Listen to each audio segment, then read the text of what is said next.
Bismillahirrahmanirrahim. So last time we covered the simplest Bayesian derivation, one observation from a normal distribution with mean theta and unknown variance, and then with a normal conjugate prior. Now, today we will do the general case, normal, full derivation of the normal. Actually, this is still not the most general case. This is when we have, okay, let's start with the case.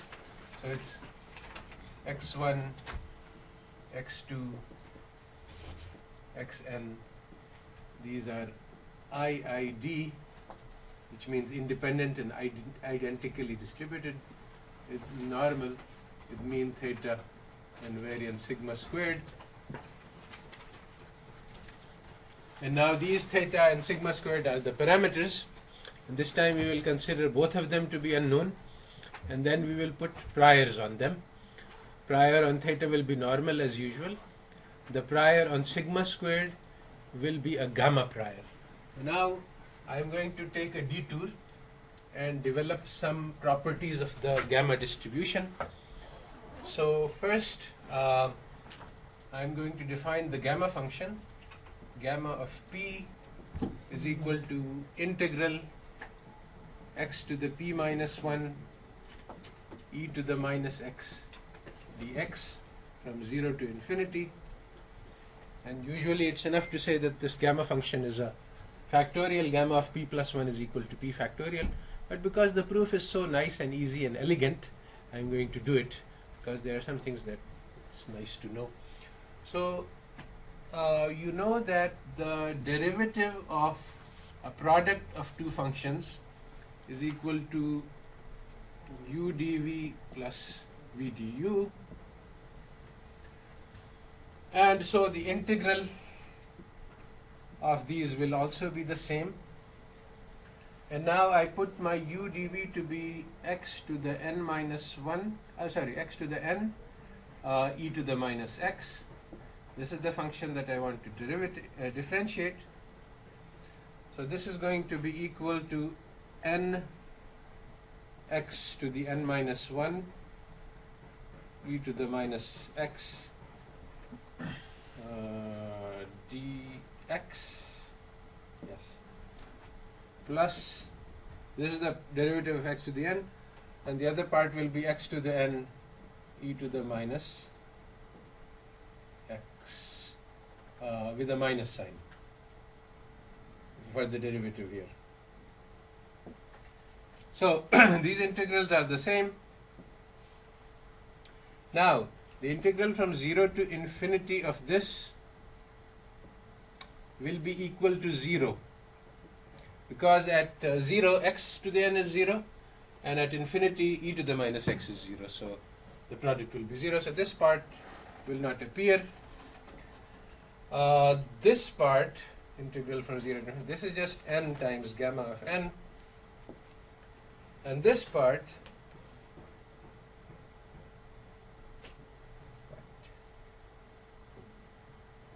sorry, I think that's okay.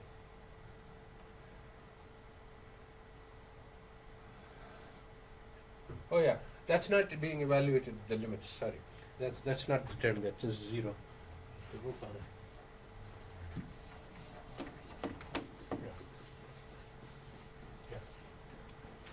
This is the part which gets evaluated.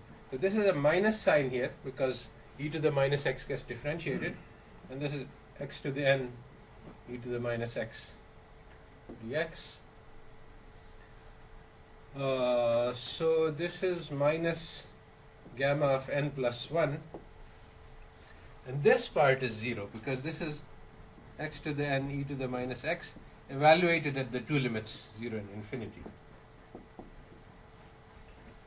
So that shows that gamma of n plus 1 is equal to n plus gamma of n times gamma of n. And now one more thing that we need to note is that suppose gamma, we've set p equal to 1, so then I put 1 over here, so it's integral from 0 to infinity e to the minus x dx, and that's easily seen to be 1. because it's minus e to the minus x. Evaluated at infinity, it's 0, and evaluated at 0, it's 1. So, so this formula can be replicated. Gamma of n will become n times n minus 1 times gamma of n minus 1. And we can keep repeating this until we get to gamma of 1, which will be 1. And so this will be basically gamma of n plus 1 is equal to n factorial.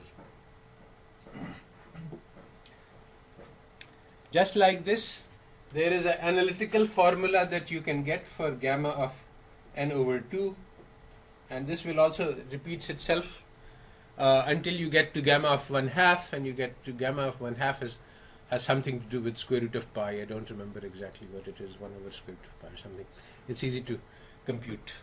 But so, for the integers and the half integers, you can calculate exactly what gamma of n is.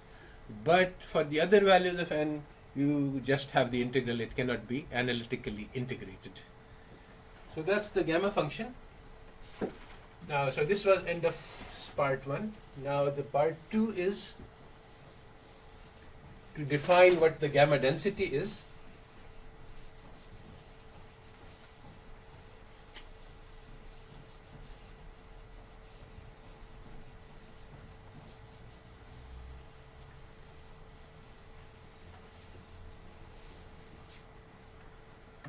So, yeah, what? Oh, okay. Oh, that's okay. So, I'm going to say that, okay, first, one gamma density is this one, x to the p minus 1 over gamma of p. I'm going to call this f of x. Gamma of p e to the minus x dx for x between 0 and infinity. So this is a positive density. It takes values only from 0 to infinity. And obviously this integrates to 1 because of the gamma function. Now, one very important thing is that from any density, we can construct, given any density x, f of x, we can construct densities f of x minus mu over sigma. This is called the translation scale family associated with x. So if x has this density, and if I define z equal to mu plus sigma x, then z will have this density. So this is a general way. You take any random variable and you can say, okay, what happens if I shift it around and if I rescale it, and this is what you get. This is a general formula, because basically what you do is you translate this to z minus mu over sigma equals x, and dz over sigma equals dx, and now you take f of x dx and substitute for x its value, so you get f of z minus mu over sigma, and you get dz over sigma. So this is the general way that you start with any density, and you can shift it around and you can rescale it, and this is the formula that you get for the translation scale family that is associated with any particular random variable. Okay, so now with the gamma density, we don't want to shift it around. We want to keep the positive variable positive. We just want to rescale it. And one more thing is that it is convenient, instead of dividing by the scale, to multiply by the scale parameter. This is the general case, that when you're taking a positive variable, scaling is done by multiplying by some constant. So, so now we define the density y is distributed as gamma of p and lambda. P is called the degrees of freedom. Actually, twice p is the degrees of freedom, and lambda is the scale parameter. And this density is lambda times lambda y to the p minus 1 over gamma of p e to the minus lambda x. So this is just a consequence of the translation scale formula that I did. Translation is 0, mu is 0, so that's doesn't enter. The scale parameter 1 over sigma is lambda. Now remember, we are working with precision instead of variance, and this is why this comes in. So this is e to the minus lambda x, and sorry, this is also y. And then you have lambda y to the p minus 1, which is just substituting for x. It's equivalent lambda y. And then there is a 1 lambda which is extra, which comes from the derivative. The dx is replaced by lambda dy, and the rest of the same. So this is the general gamma density, general formula. Now if p is a half integer, if p is equal to n over 2 and lambda is equal to 1/2, then this is called a chi-square density with n degrees of freedom. So this is one of the, basically there are two densities which you need to know in your normal analysis. One of them is the normal and the other is the chi-squared. Now I'm going to prove something which everybody knows, and probably you have seen through, or have you? But anyway, the thing is that the sum of the chi-squares, independent chi-square, sum of independent squares of normals is a chi-square. इसका proof करते हैं आप लोग को? Probably not. नहीं, but in our classes do we teach this? Anyway, it's so easy and elegant that I will do it, because it's also teaches some techniques which are useful. So what I'm going to do is first derive the, first of all, the moments of gamma density are very, very easy to derive. If I want to calculate expected value of y to the m, this is easy to do, because this is the integral of lambda to the p, y to the p minus 1 over gamma of p e to the minus lambda y dy, and then they have a y to the m over here in the integral. Right, so that's the expected value, always by take the y to the m and multiply by the density. Now the thing that makes it easy is that this is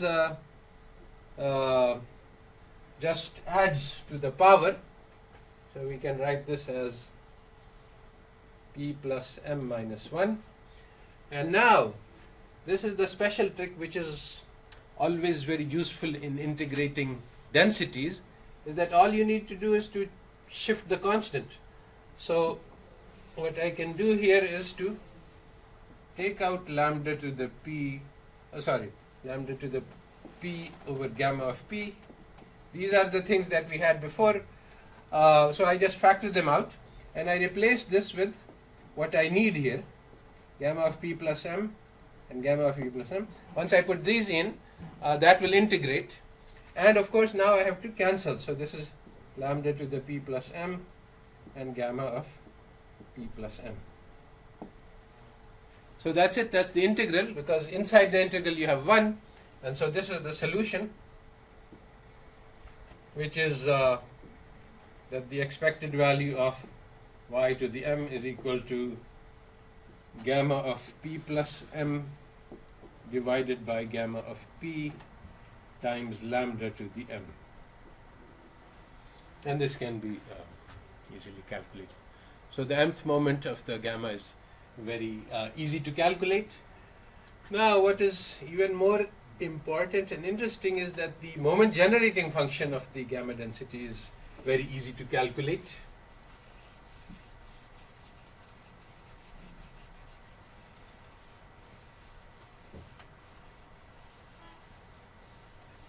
So the moment generating function is expected value of e to the theta y and this is equal to the integral from 0 to infinity lambda to the p, y to the p minus 1, over gamma of p. Now you have a e to the theta y here, which you can incorporate in here, lambda minus theta y dy. Right? So this was the e to the theta y here, and I just put it inside the exponent. And now I recognize that this is just a gamma density with parameter being lambda minus theta instead of lambda. So I can use the same trick to integrate as I did last time. I factor out a lambda to the p, which is not the right constant. Then inside the integral I put lambda minus theta to the p, which is what I need to integrate.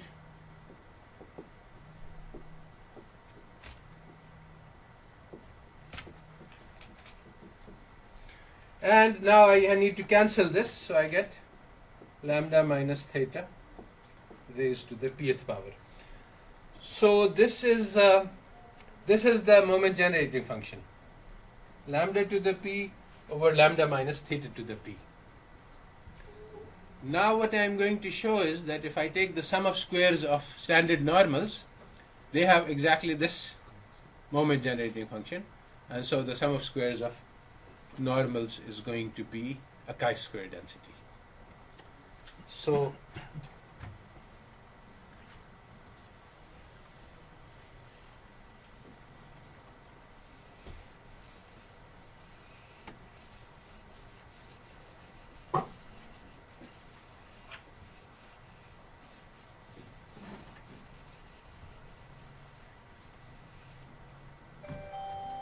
okay, so now I consider the same x1 to xn IID normal, but now these are going to be mean 0 and variance 1.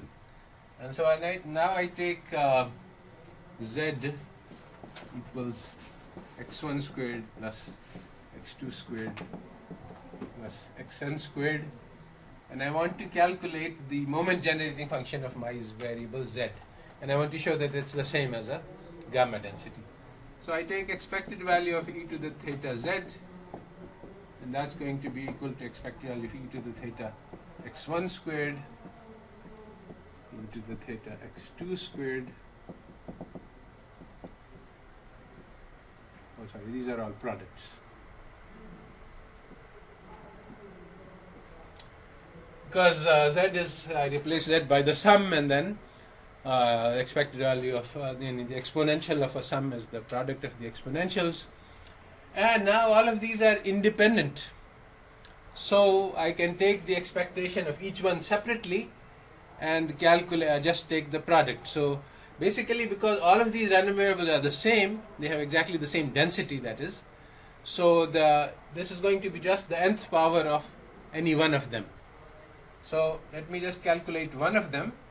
So that's integral e to the theta x squared 1 over root 2 pi x of minus 1/2 x squared, because this is your standard normal density, and this is the same for all of them. So it's going to be the nth power of this that we are going to end up with as the integral. So now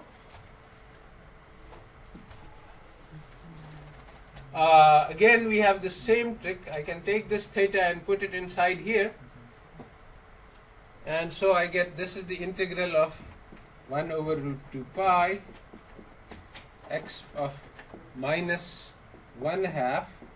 Now I want to put the theta inside, but in the form that the sigma takes. Actually, I want to get you used to working with the precision parameter. So if I put 1 minus 2 theta x squared here, then you see the first term is minus 1/2, the second term is plus theta. And so now this is the precision parameter. The precision parameter, unlike the variance parameter, occurs in the numerator, occurs besides x. But otherwise it's the same. So this is my n star density, which I introduced last time. So now what do I need to make this integrate? Well, you have the sigma,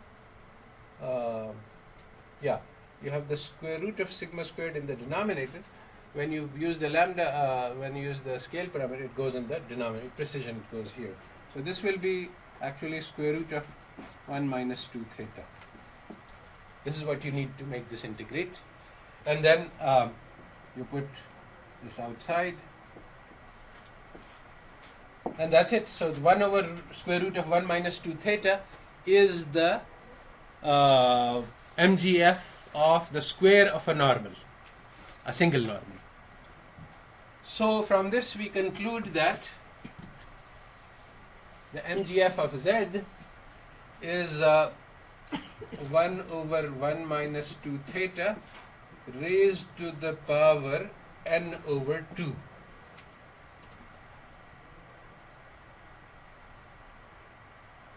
Now, I want to look at my lambda 1/2 over 1/2 minus theta to the p.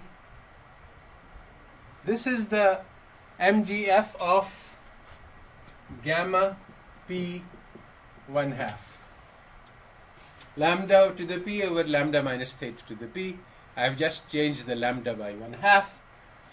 Now I multiply by 2 to the p here and 2 to the p here, and so I get this is equal to 1 over 1 minus 2 theta to the p. And now I see that if p is equal to n over 2, these are perfectly matched. So I conclude that Z has the distribution gamma of n over 2 and 1/2, and that is the definition of a chi-squared density with n degrees of freedom.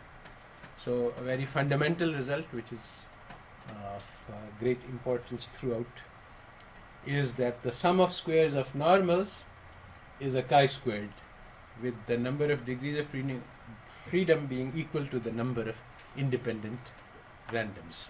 These have to be standard randoms, of course.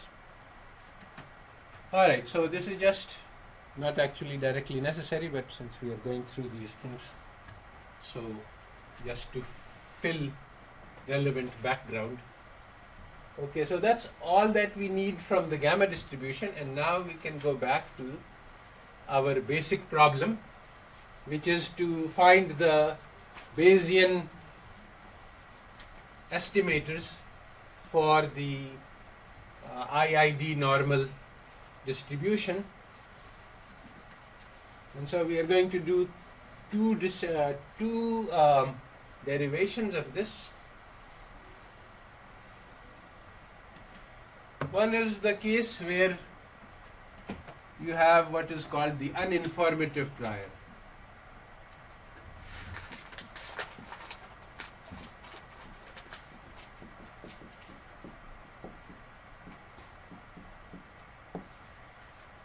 In the case of the uninformative prior, this means that we take all values of theta to be equally likely. We don't know anything about theta, so nothing is preferred to another thing. And similarly for sigma squared, what you do is that you take u equals log sigma squared. Log sigma squared becomes equally spread out over minus infinity to plus infinity, unlike sigma squared, which is going from 0 to infinity. So if you take 0 to infinity and then you put 1, so for the uninformative prior for theta, the prior is just f of theta equals 1, which means f of theta d theta equals d theta. Now this is called an improper prior. This is improper because 1 is not a density function. If you integrate it over minus infinity to infinity, you will get infinity. And so it turns out that if you just pretend that it is a density and you do the calculations, you get the reasonable result. And so these are sometimes called formal Bayesian. I mean, they look like Bayesian estimators, but they're not. Even they're not genuine. A genuine Bayesian estimator has a genuine prior density. But if you take these formal densities, which are not really densities, and you treat them, you get the same thing. You get out correct posterior density, which is what we want. Basically, the posterior density is what we need for the Bayesian calculation. So it's okay to do that. Now the other thing is that if I put, I can't use d sigma squared, because d sigma squared is not a good density, which is uninformative in the sense that it, there are very complicated reasons having to do with entropy and so on, which show that this is not the best density. The best density is to take log sigma squared and then make it 1. So this should be du. This is the prior density, 1 times du. Now that's the same as d log sigma squared, which is d sigma squared over sigma squared. So this is the uninformative prior density for sigma squared. So now what I am going to do, therefore, is that we look at the joint density of the x's. So that's going to be product I equals 1 to n, 1 over root 2 pi. And now it's convenient to convert from sigma squared to the precision parameter, and so I'm going to call that p. P is just 1 over sigma squared. It's what I use is px, but I'm going to drop the x because at this time we don't have p theta. We're just using a flat prior. Later on I'll need to use px, but right now I don't need to. So x of minus p over 2 xi minus theta squared. This is the density of the data, and now in order to get, so this is the conditional density of data given the prior, which is theta and sigma squared. And now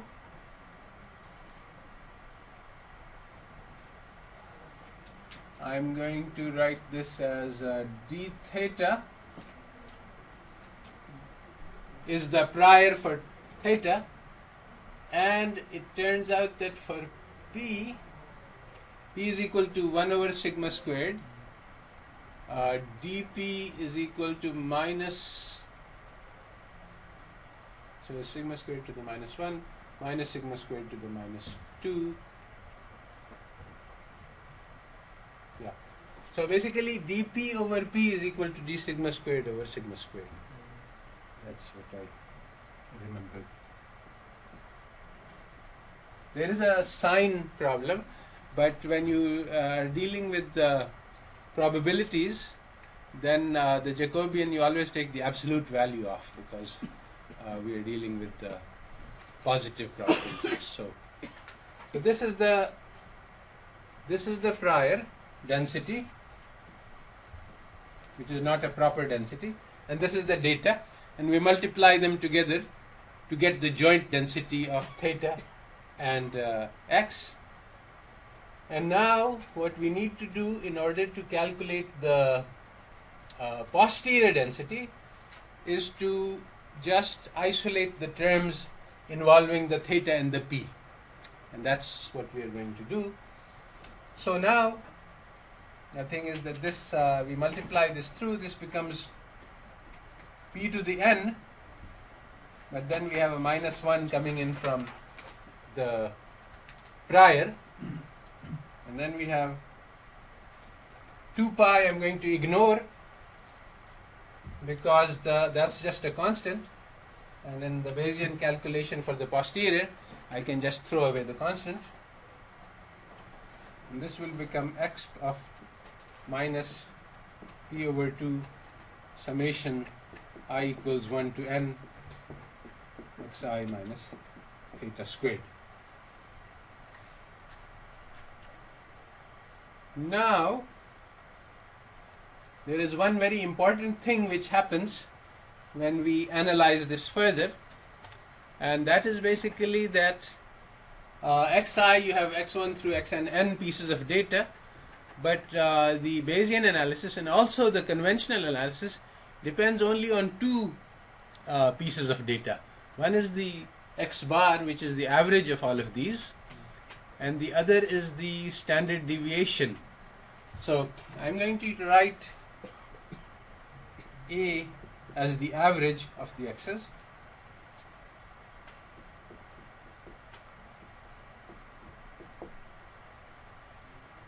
So this A is just the average. Usually this is written as x bar, but that makes it a little bit confusing and complicated. The other part is I'm going to write as S. S is the standard deviation. What is the d theta dp? क्या हुआ? Oh, d theta what? D. P हमने वहाँ पर product से summation में गए तो P for n minus 1 हो गया. हाँ. फिर एक्सपोनेंशियल के बाद हम समेशन में चले गए क्योंकि प्रोडक्ट P है. तो वो d theta dp हमारे प्रायर में. ये दोनों हमने we absorbed this into the d. नहीं, d theta is just here. I mean, I can write d theta. But there is nothing. I mean, d theta is the infinitesimal part. It doesn't contribute to the density. It's just separately from the density. And dp over p, 1 over p I have absorbed, and the dp is remaining where it is. I just not writing it down. So SD is going to be summation xi minus x bar squared, or xi minus a squared, I equals 1 to n. And I can put either a 1 over n minus 1 here or a 1 over n here, or just leave it like that. So I'm going to just call it S as the sum of the squares. Alright, so these are the two quantities that I need. And now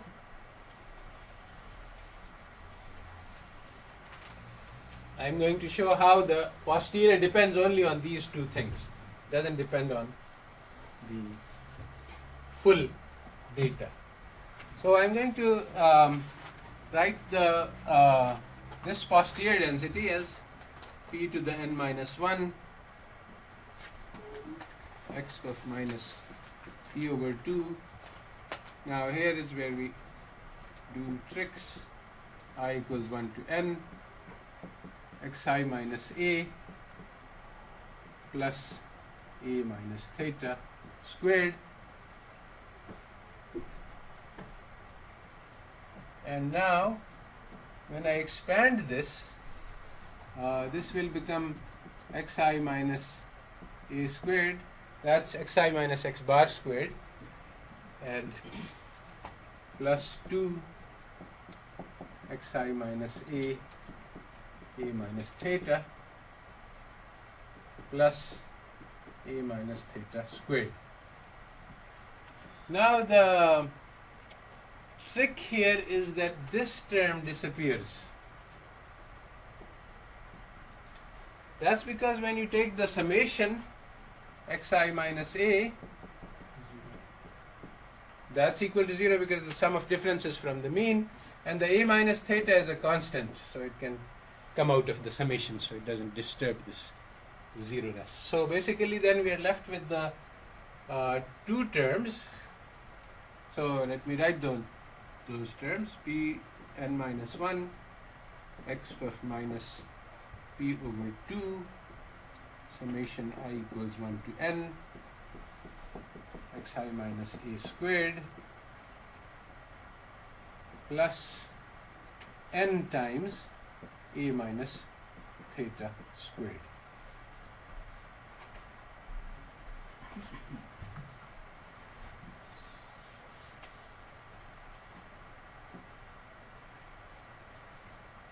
Remember, there's just summation of a minus theta squared, but since a minus theta doesn't depend on I, then there are n terms, so we just add them up and we get n times a minus theta squared.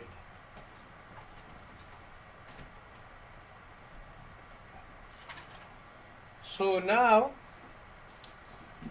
there are two, so this density is just a matter of recognizing what this density is. This density is, I'm going to write this as, first I'm going to write the theta term. There's only one term with theta, and that's x minus p times n over 2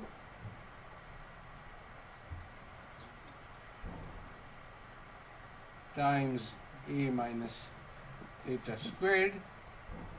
Yes. P to the, okay, so that's the part which is depending on theta, and the other part is p to the n minus 1 x of minus p over 2 s, the sum of squares of deviations from the mean, right? Yeah. So now this density is a normal density in theta. So here theta is normal with mean A, which is just the average of the x's, the x bar. And what is the variance here? The variance is sorry, I'm going to use the n star form, which is n times p, exactly. Or if I want, I can write this as n a and 1 over n. This is the standard form with the variance. This is the form with the precision. So I'm trying to get the posterior density of theta and p, and the most convenient way to write the posterior. So I'm trying to write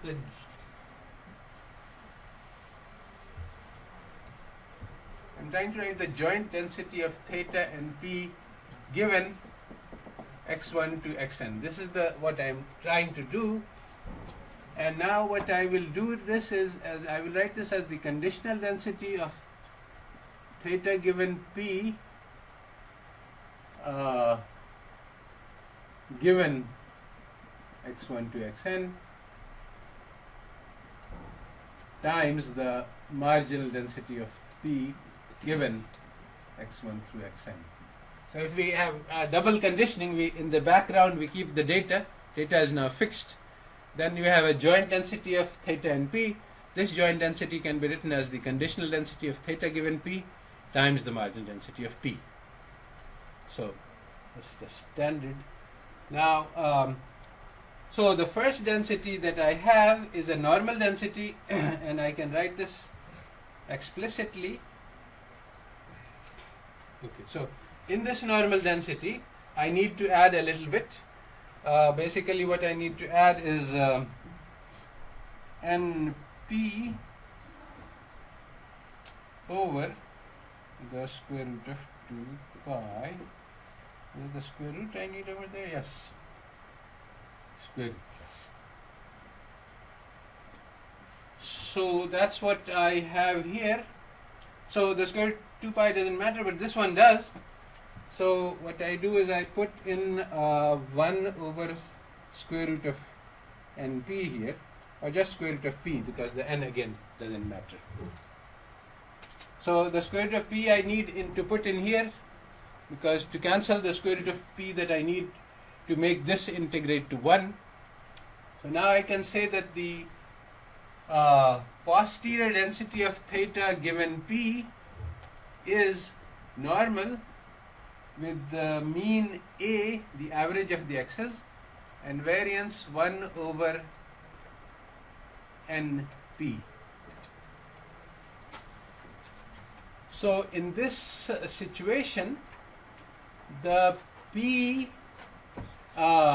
this is exactly the same as the calculation we did last time, in the sense that the precision was assumed known. So this is actually, if you calculate it with the standard assumptions, you find that the posterior density of theta given P is normal with mean x bar and variance equal to sigma squared over n. And this is very close to the standard conventional inference procedures, which we'll discuss a little bit later. Now, what about P? Well, this part is n minus 3/2. So, I can, this is P to the minus 1/2. So I can get rid of this and put minus 1/2 here.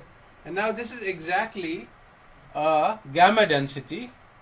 So the P has a gamma density with parameter equal to n minus 1/2.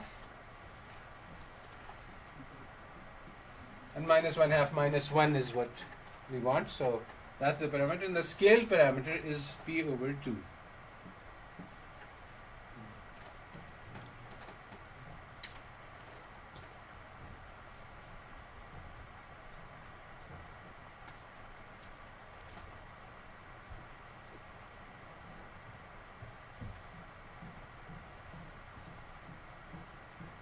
Oh, there's a mistake here. This should be n over 2.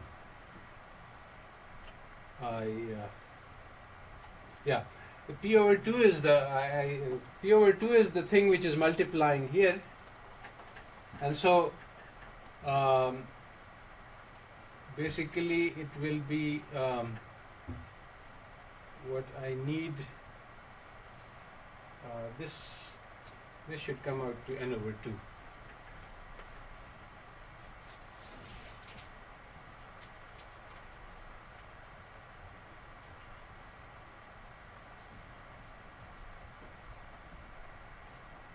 Yeah, exactly. When you have the you go to the original derivation, there is a square root of P which is multiplying at the top each density, and so when you multiply n of them together, you get P to the n over 2, not P to the n. So now this is equal to gamma of n minus 1 over 2 P over 2, which means that, sorry, यहाँ पे P नहीं होना चाहिए, S होना चाहिए.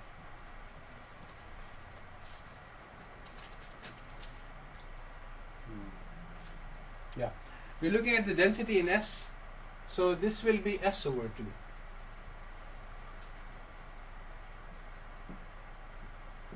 Yeah, this part is the density of P, so P is the variable, and S over 2 is what is multiplying.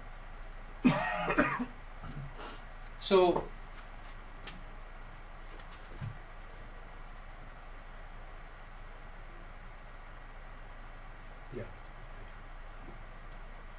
there will be an S to the n over 2 which will come out on this side in order to make this integrate to 1. But S is just a constant because we are conditioning on x. So this is the constant that we need to make this integrate to 1, and so we supply it. The multiplying part, the one which will cancel this, is all going into the marginal density of x and s, which we don't need for the moment, although we will calculate those later. So that's it. This is the Bayesian derivation. It says that if you start with the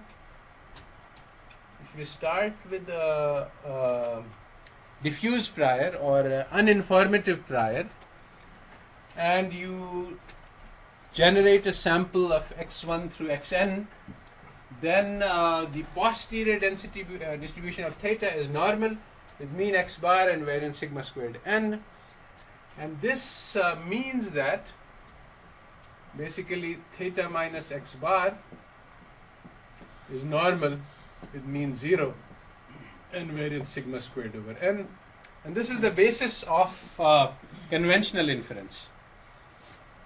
So basically you make a confidence interval around x bar, and that should include theta. That's what the conventional inference is. And so ये भी तो average आ जाएगी उसकी sigma square over N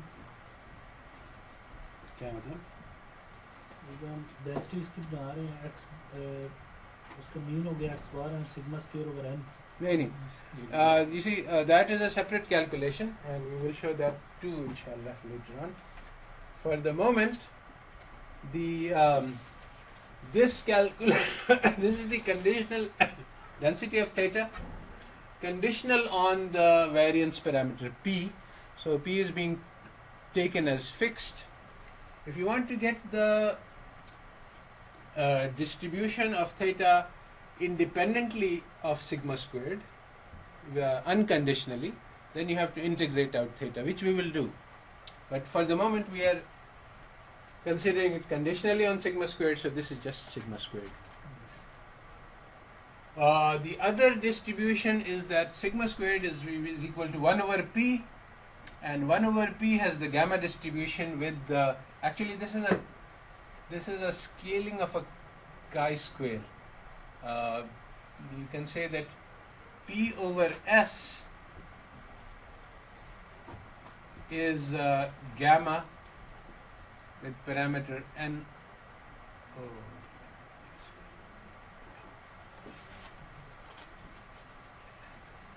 S is the scale parameter, so s times p is gamma with parameter n, n minus 1 over 2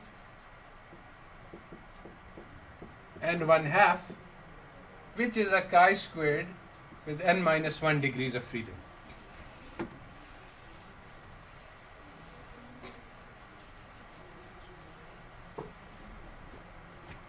Now remember that p is just 1 over sigma squared. So what we are saying here is that s over sigma squared is distributed as chi-squared with n minus 1 degrees of freedom. S is just the sum of squared differences.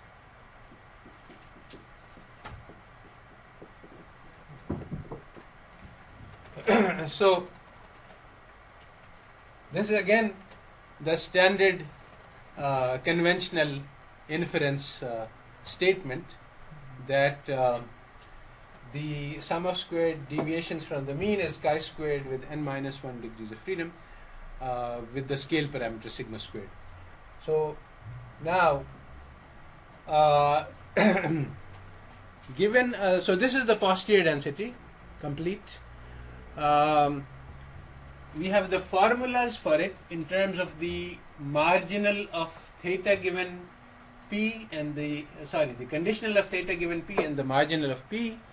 So if you want to generate, you see, what one needs to do is to compare the posterior to look at the posterior to make inference. So how do you generate sample from the posterior? Well, basically first you generate a chi-squared n minus 1 density, and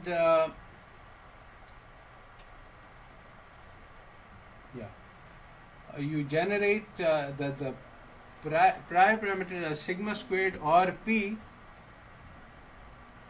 So p times s is chi-squared n minus 1. So you generate a random variable which is chi-squared n minus 1 divided by s. S is the summation of square difference, which is which is the data which you have, so you're conditioning on, and that is going to be the precision of your posterior. And then given a precision, you take a normal distribution which has precision 1 over np and the mean x bar, and you generate a normal from that, and that will be your theta. So you will get theta hat p hat as a draw from your posterior. So now if you want to do inference, well, you say, okay, what's the range of likely values of theta. So then you generate a sample of a size 1000 of theta hat and p hat, and then you look at it, you trim the top 225 values and the bottom 25 values, and that gives you your central high confidence interval or credible interval of 95%. That will be your the range of values of theta that are likely to occur, and the values beyond those 2.5% are outside your 95% credible interval, and so those are unlikely values of theta. But this inference will coincide exactly with your frequentist confidence interval. It will be exactly the same. And similarly for sigma squared, you can find out what is the range of variation for sigma squared. Basically, your estimate for sigma squared will be S over n or n minus 1. If you can, the S over n minus 1 will be an unbiased estimator, and you can look at the range of variation, or you can calculate it from the posterior gamma density. And again, the two calculations are exactly the same, the conventional and the classical and the Bayesian. That's because the uninformative prior has this property that basically there's no information in the prior, so all you have is the data information. So the data information is treated in exactly the same way in conventional inference and in Bayesian inference, so you get exactly the same results. Now, one calculation that is additional, and it's also used in the conventional inference, is to ask that, okay, I've given you the distribution of theta given p, but p is unknown. So what is the distribution of theta by itself, the marginal distribution of theta? So I have the conditional distribution of theta given p and the marginal of p. So basically I have to integrate out the p. So that distribution again is easy to calculate, and it's integral. I have the distributions here, so I just write them down.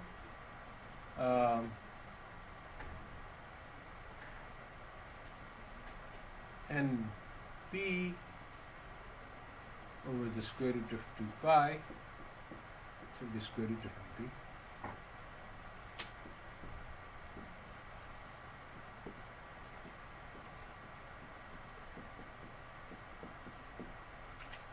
This is the conditional distribution of theta given p.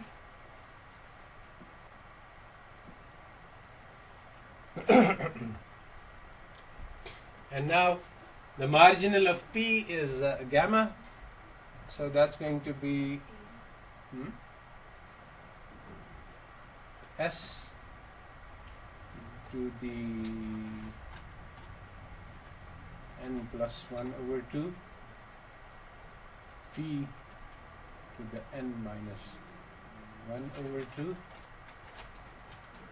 over gamma of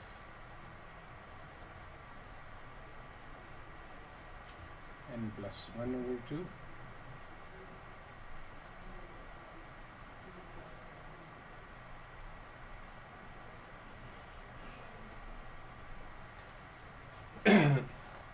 I'm just doing the substitution into the gamma density. Gamma of p lambda is lambda to the p and to the p minus 1. Gamma of p lambda is lambda to the p, p to the, lambda to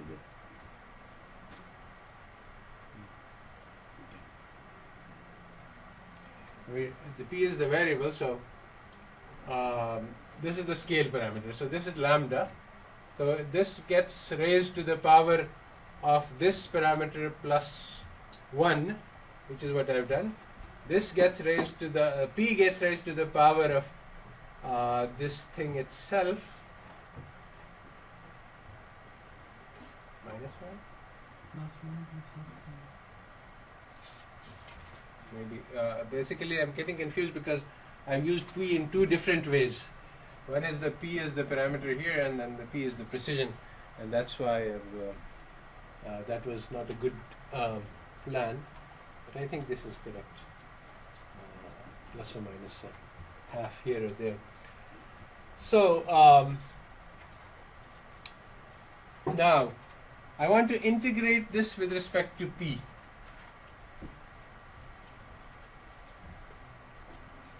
Now it turns out that this is very easy to do.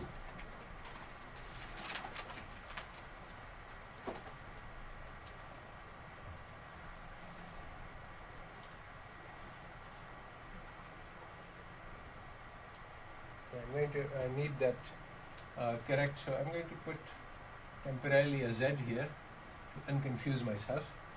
So Z is P, and now this is gamma of P lambda, and the density is lambda to the P, Z to the P minus 1, e to the minus lambda Z over gamma of P. And now I'm going to do the substitutions. So the lambda is S over 2, so that gets raised to the, so this is going to be n minus 1 over 2, and now this is going to be n minus 1 over 2 minus 1 over here, and everything else is correct.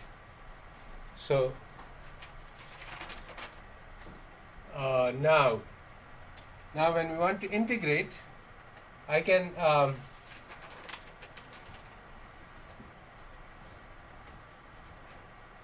in the end I'm going to end up with the density. So I can ignore all of the constants because I'm going to readjust the constant to make it integrate to 1. So basically I have p to the 1/2 over here and p to the n over 2 minus 1/2 over there. So when I multiply these together, I just get p to the n over 2 minus 1. That's an important term. And then I have x of minus p over 2 times theta minus a squared plus s. These two terms combine, because both of them have minus p over 2. So now this is just a gamma density. And so what I need to make this integrate is, let me call this lambda. Lambda is not yet used. So lambda is equal to s is equal to 1/2 theta minus a squared plus s. If lambda is that, then this is just x of minus lambda p, and now I have p to the n over 2 minus 1, so I need gamma of n over 2 over here, and then I need lambda to the n over 2 to make this integrate to 1, and so I need to factor out 1 over lambda to the n over 2 to take care of this constant that I have introduced. So basically that's it. This is the density. This is the density we are looking for. क्या होगा? Lambda to the n over 2, exactly. So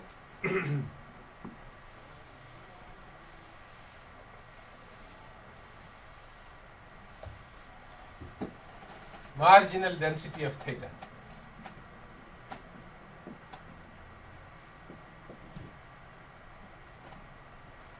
Marginal, let me call it marginal posterior.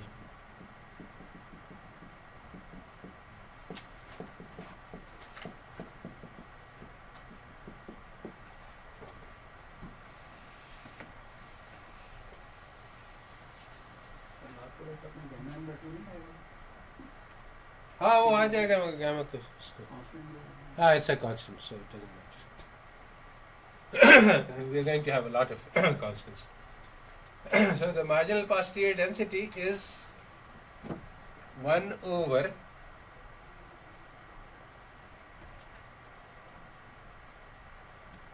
theta minus A squared plus S is proportional to. This is f of theta given x1 through xn. It is which is equal to 1 over theta minus x bar squared plus summation xi minus x bar squared.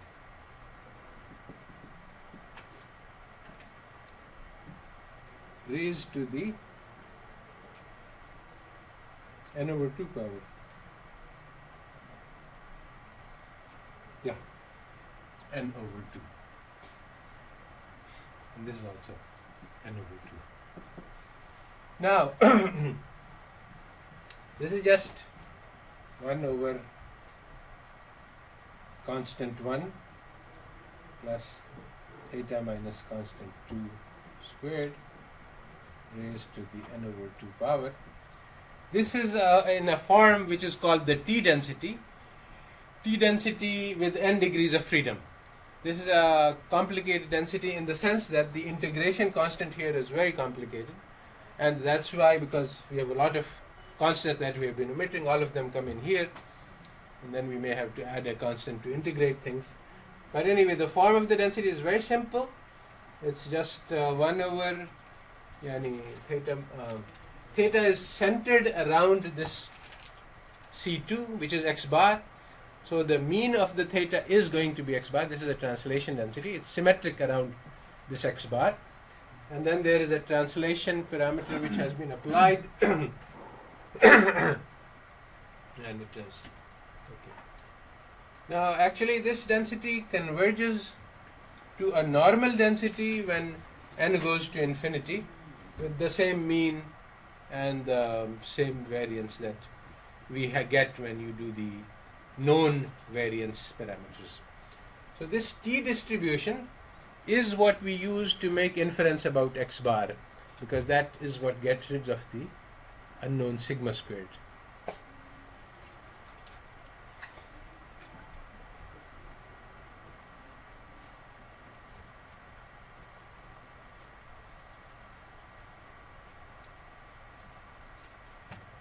You can also write this as theta minus x bar squared over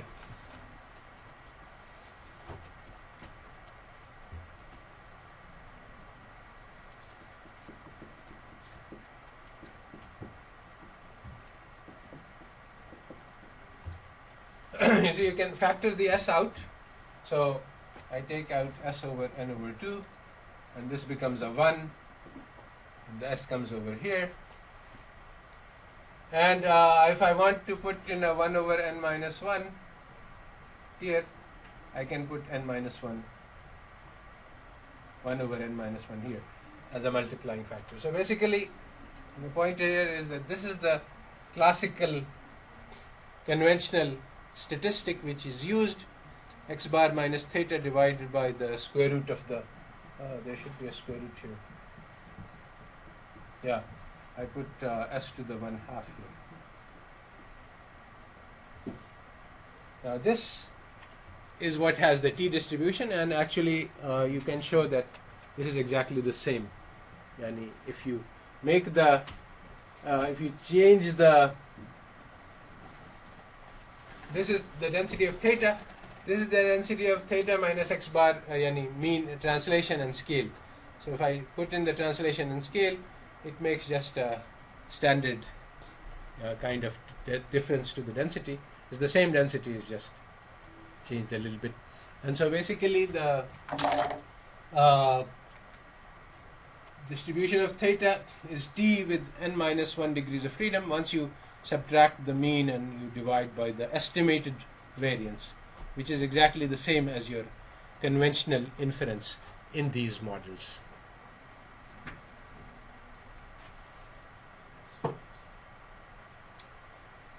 Okay, so now we have the complete picture of the calculations and all the proofs for the multivariate, not for the multivariate, for the univariate normal distribution with an IID sample. Now I will just spend a little bit of time explaining what we do with these things and how you use them on real data. I think for the next lecture at least, we will provide some applications now on real data of how this thing is used. So basically then, we start with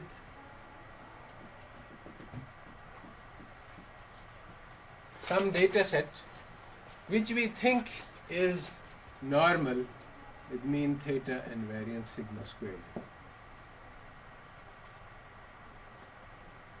And then we add to this, so this is a data model.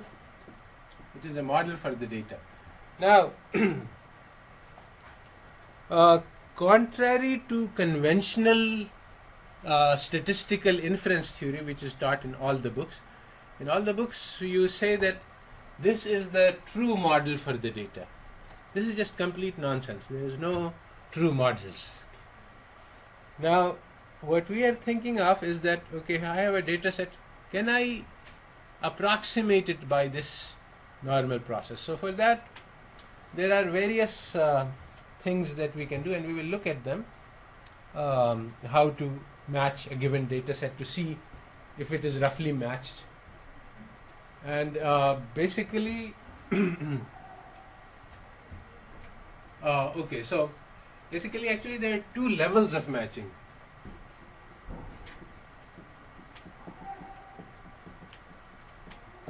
One level of matching can be called the CDA, the EDA, the exploratory data analysis.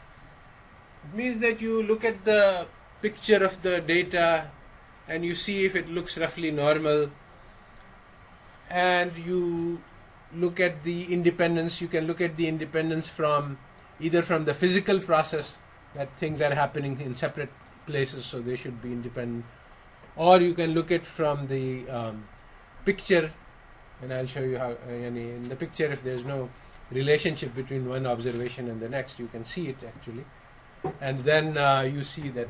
So in one way or the other you're trying to match the independent, and roughly speaking you should have similar x's. So if you have a picture, let me show you. Okay, so if you have a picture of x's like this, then this shows independence. But if you have a picture going like this is dependence, because what's happening next depends on what's happening in the previous. So you can see, so this is called exploratory because I'm not saying any formal tests, although formal tests can also be made, but you can make a visual check to see if the data matches independence, whether all of the data has similar distribution. So for example, if you have a picture in which you are getting this and then you're getting this, then it seems that the first portion of the data has a low variance, the later portion of the data has a high variance, so the identical distribution assumption doesn't seem to be met. So basically you use these techniques to look at the framework assumption. Is the IID true? Is it normal true? So once the framework is matched to a rough extent, then the second part, which is called CDA, deals with the matching of the parameters. So this is done under the assumption that IID is okay, normal is okay. Now we're just looking at theta and sigma squared. And then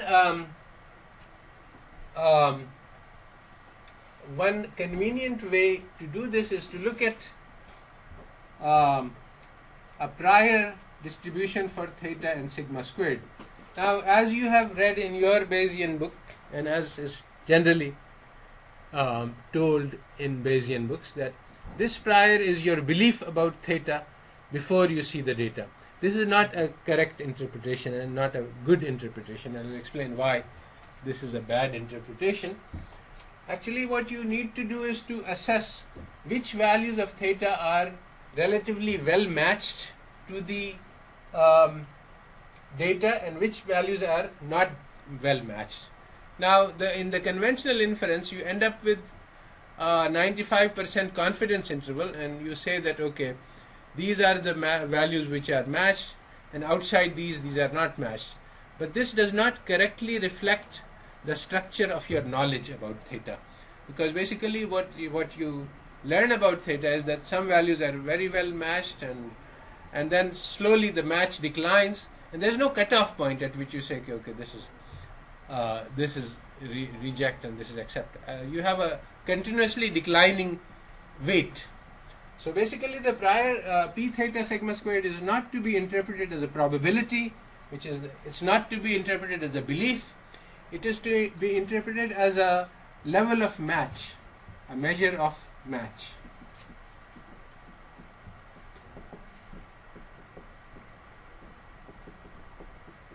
How well do these particular values of theta and sigma squared, each theta and sigma squared provides you with a model on this side, and you ask this model, how well does it match this data? And the p theta sigma squared is a measure of the match. Sir, match at one point or interval? क्या मतलब? Layer of match and देखिए ना मुझे. तो ये at one point हम इसको करेंगे. या ये इंटरवल में हम इसको कितने टाइम में मैच करना है? We are just looking at the overall match between the distribution of the data and the theoretical distribution. And if theta, for example, is equal to x bar and sigma squared is sum of square deviation over n, then you have a fairly good match as best as you can within the normal model. As this theta moves away from x bar, the match becomes bad, but it actually declines in a fairly calculable way. So the p theta actually quantifies the level of the match. So instead of having yes no, which is the conventional inference, you have a weight which tells you the level of the match. So you can use this to assess how good a model it is. So this is, now I will next time I will explain why the prior belief idea doesn't work well and it causes problems in terms of estimation. Okay, so that's the first level is the EDA, the second level is the CDA. This is called confirmatory data analysis.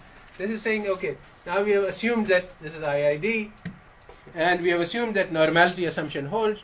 It may or may not, but now under this assumption, then we figure out what about theta and sigma squared. So basically the object of inference is to give you a measure of how well a particular theta sigma squared matches within this class of models to the data. So at the end we get the posterior, and the posterior tells us that this is the best matched value and this is slightly less well matched, and you get a full weight function. So some theta and sigma squared combinations are not well matched, some are very well matched, and basically when we generate random variables from the posterior distribution, which I explained how to do, then the ones which come up most often are the ones which are best matched, and the ones which come up very rarely are the least well matched. So this is the understanding of the posterior, which is radically different from anything that is currently available in textbooks. Actually, I found a new textbook called Gell-Mann, and that has a good, in fact the extract that I have is also from Gell-Mann. He has a fairly good understanding of what is going on, and he doesn't take the conventional view. So that's okay, so that's all for today. This is